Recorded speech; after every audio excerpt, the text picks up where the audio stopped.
So, I read 7 books in 2022, and every book gave me plethora of amazing learnings, which I'm going to be sharing with you today.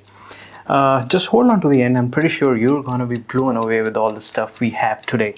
We won't go into the details what every book is all about. For that, you can go and read the book, right? So let's begin.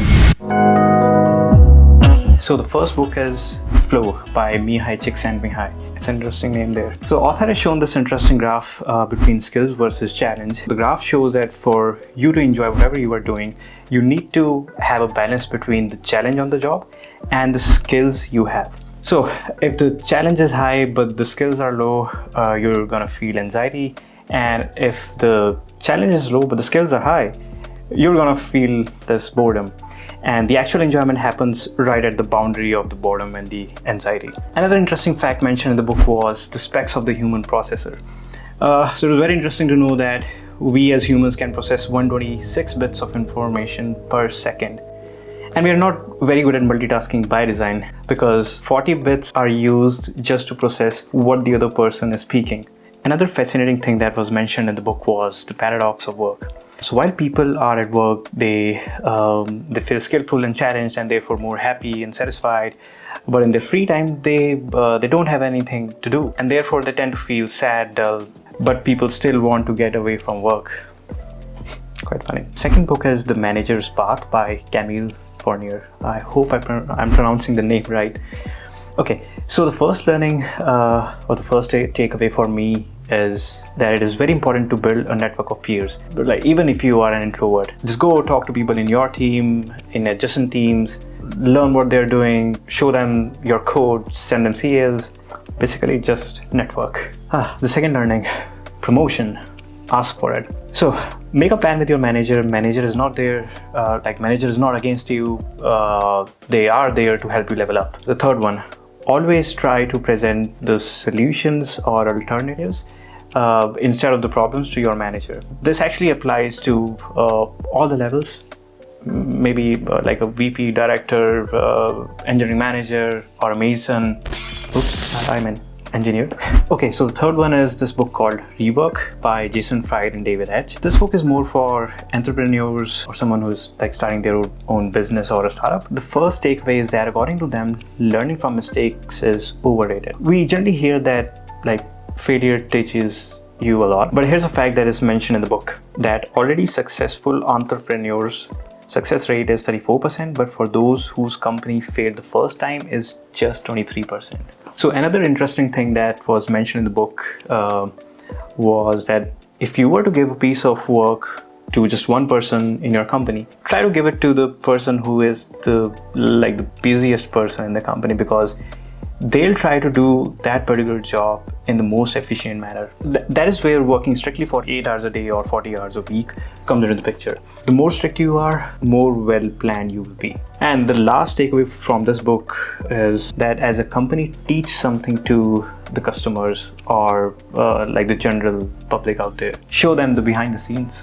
So the fourth book for today is Show Your Work by Austin Kleon. This book revolves around the creative work, but I feel that a lot of it can actually be integrated into our software work as well. I'll create like a separate LinkedIn post for that, so stay tuned. Okay, so the first takeaway for me was that good work is actually not created in a vacuum. Even if you're working alone, you need to see the other side. What are others doing in the same area? Try to learn from them and try to do something better.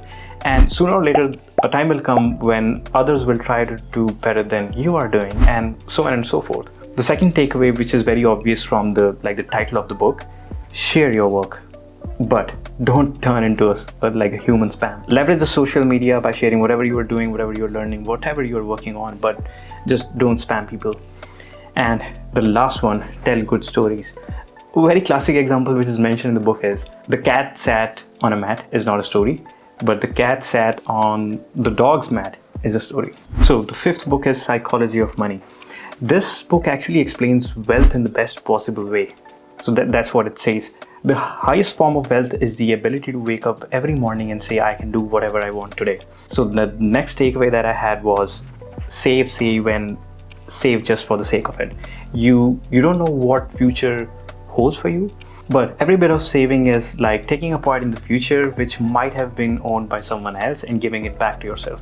One interesting thing mentioned in the book was the car paradox. So let's take an example. You have a Lamborghini. You tend to take it out like for your own play and to show it to others in the hope of them getting inspired from you and maybe like admire you in some form. Okay, let's take a step back and assume that you don't have a Lamborghini. You want it. You see a Lamborghini on the street. What's the first thought that comes to your mind? Oh wow, look at that car, it's so beautiful. I want it now. I don't have it. And you actually don't care about the owner or how the owner got it at the first place. So what happens is that we use their wealth to benchmark for our own desire to be liked and admired, which actually doesn't happen. Okay, so the sixth book is The Linux Command Line by William Shotz. So I got this book just to keep it on my desk as a Linux reference, and it turned out to be a good one. One command that was new to me was SED or Stream Editor, and you can actually use that command to like perform complex operations from the outputs of other commands, like search and replace using regular expressions and like complex stuff like that. So I also came across these shell commands that are really helpful in input-output filtering, like sort, unique, and a couple more.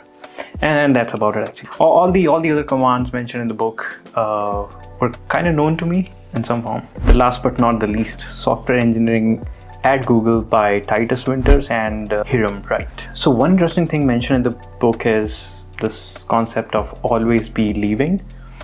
So our main job should be to build the organization in such a way that it can solve ambiguous problems by its own without needing our presence, so that we can move on to the next complex problem or next bigger problem. The book also describes the importance of having just one code style or convention and just enforcing it throughout the code base. It saves countless hours of debate among engineers. And the last takeaway is that if you have to explain something to someone more than once, just document it. You never know how many other engineers, like either down the line or are already struggling to understand that particular concept. And that's all.